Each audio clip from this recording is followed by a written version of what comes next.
Tja, Leute. Willkommen wieder da. Diesmal sind wir bei Charlene. Charlene Kruse, guck mal. Versteck dich doch nicht. Och, du armes Luder. Guck mal. Guck mal. Ey, komm, wer ist die größte Schlampe hier? Ich. Ja.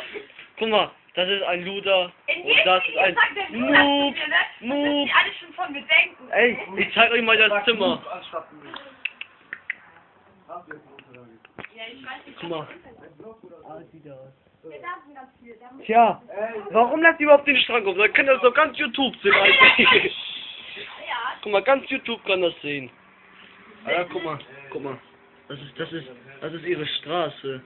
Das ist ihre Straße. Und der Lehrer war noch nicht da, erste Stunde, ne? Und dann mein Handy klingelt so, ich denk so, was das denn? Das bin ich.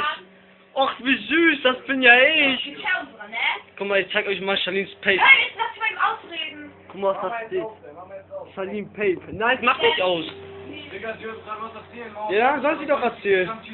Ja, ehrlich, das ist scheiße, Das ne? wollte die ganze Welt wissen. Und der Glaub so, trotzdem.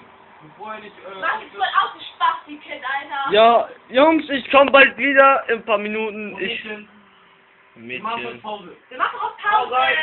Nein, begrüß dich vernünftig. Nix Boss FC, das ist eine Schwuchtel, Leute. Ja, Horst allein. Hau rein, Jungs.